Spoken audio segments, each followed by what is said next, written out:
एक सुंदर से गांव में एक रजत नामक किसान रहता था। वो बहुत ही गरीब था, लेकिन बड़ा मेहनती भी था। रजत के पास एक थोड़ी सी जमीन थी, जहाँ पे वो खेती बाड़ी कर अपने और अपने परिवार का गुजारा करता था। एक दिन रजत अपने खेत में फसल तोड़ने जाता है। वाह, आज का मौसम तो बड़ा ही सुहाना है, लेकिन घर पर तो एक अनाज का दाना भी नहीं है।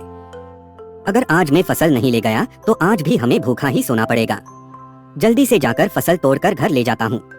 शोभा इंतजार कर रही होगी।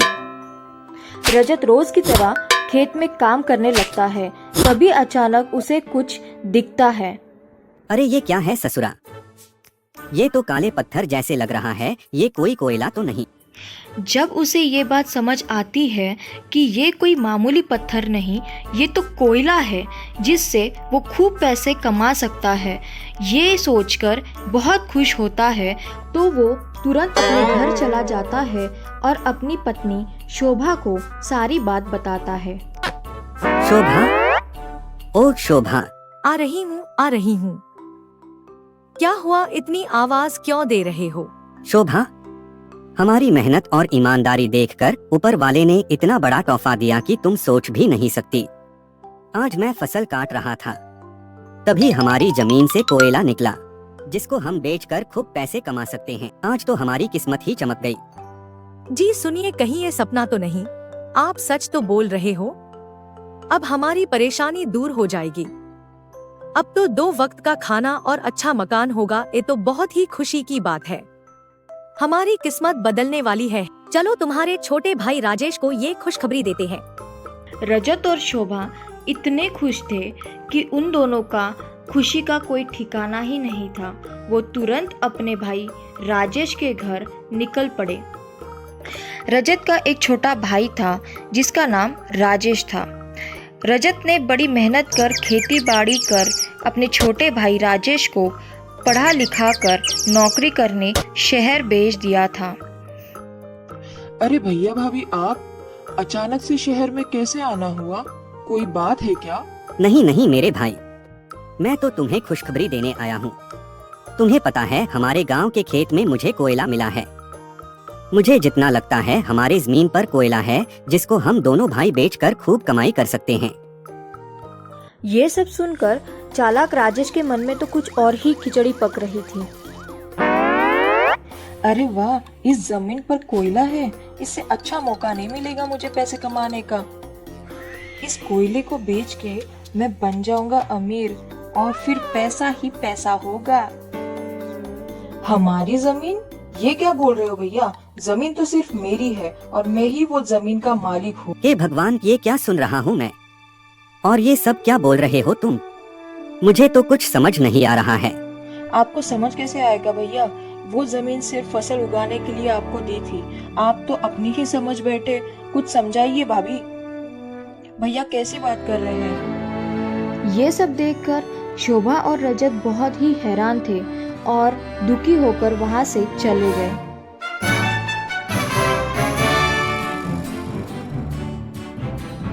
सुनो पिलपिली, तुम बड़ी भाग्यशाली हो जो तुम्हें मेरे जैसा पति मिला है। अब देखना हमारी किस्मत कैसी पलटेगी। तुम होंगी इस जमीन की मालकिन और मैं मालिक। उस गवार भाई को ना पढ़ना आता है ना लिखना आता है। वो क्या जमीन लेगा और वो क्या कोयला बेचेगा? जी आपने तो बिल्कुल सही कहा। अब हमारा भी बंगला होगा, गाड़ी होगी और मुझे भी हीरे का हार मिलेगा। ये तो मैंने कभी जिंदगी में सोचा भी नहीं था। ये तो कुछ सपने जैसा लग रहा है। भगवान की दया से अब मेरे भी सपने पूरे होंगे। पिलपिली के साथ साथ बड़बोला तोता भी बोलने लग गया।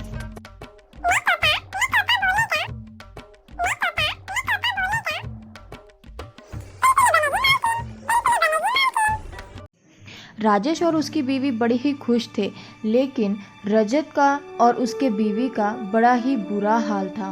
मुझे माफ करना भाग्यवान, आज मेरी वजह से तुम्हें भी अपमानित होना पड़ा। पर तुम चिंता मत करो, मैं कल कुछ ना कुछ अनाज का इंतजाम करता हूँ।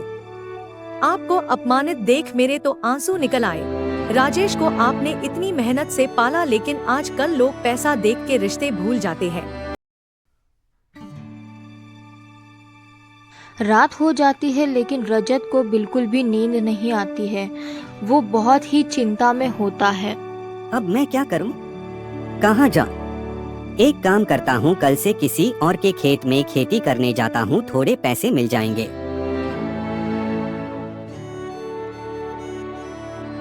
ये सोचकर वो सो जाता है। अगले दिन काम के खोज में निकल जाता है।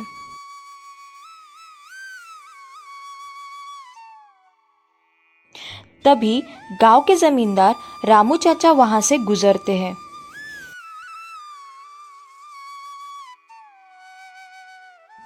अरे रजत, बड़े दिनों बाद दिख रहे हो। कैसे हो? कैसा चल रहा है तुम्हारा काम? और तुम आज खेत नहीं गए हो? क्या बात है? तबीयत तो ठीक है तुम्हारी? मैं तो ठीक ही हूँ रामू चाचा, लेकिन थोड़ा परेशान जरूर हूँ।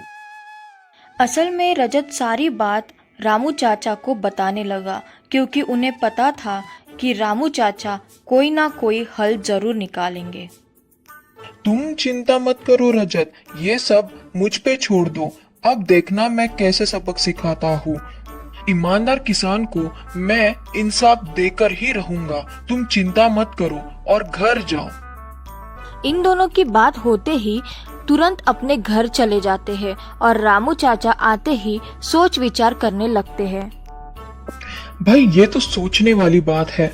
मैं ऐसा क्या करूं जिससे सांप तो सांप मर जाए और लाठी भी ना टूटे।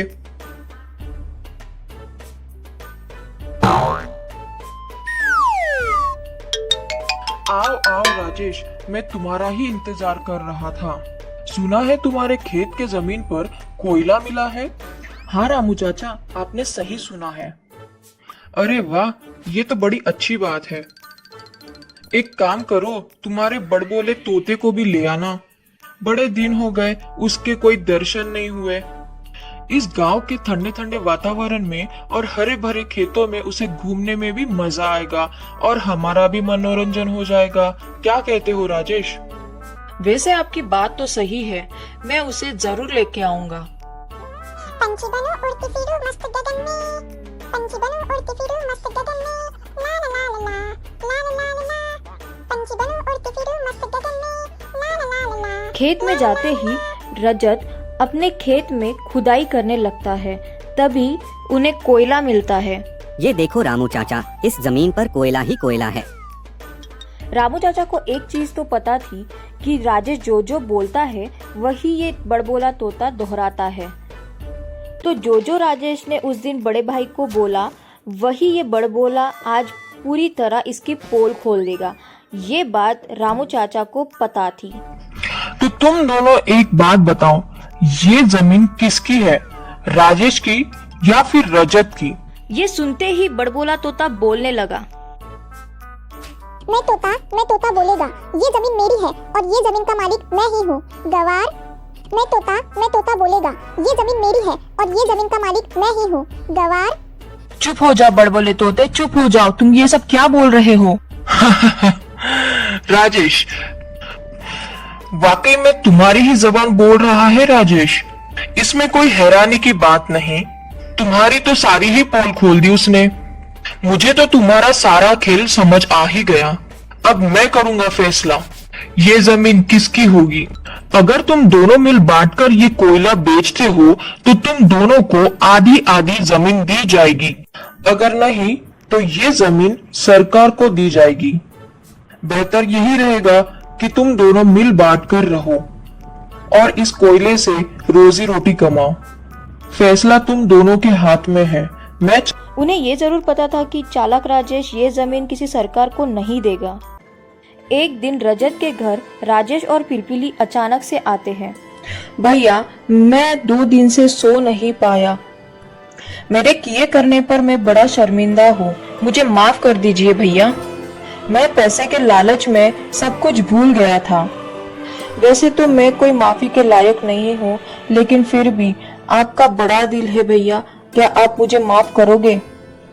बिल्कुल करूंगा राजेश, ये कोई कहने वाली बात है। तुम तो मेरे छोटे भाई हो और गलती तो किसी से भी हो जाती है। पिलपिली को भी अपने किए पर पछतावा हुआ और वो रोने लगी। तभी रो मत पिलपिली, अब हम सब एक साथ एक ही घर में रहेंगे और अपने सपने पूरे करेंगे। यही तो मैं चाहता था।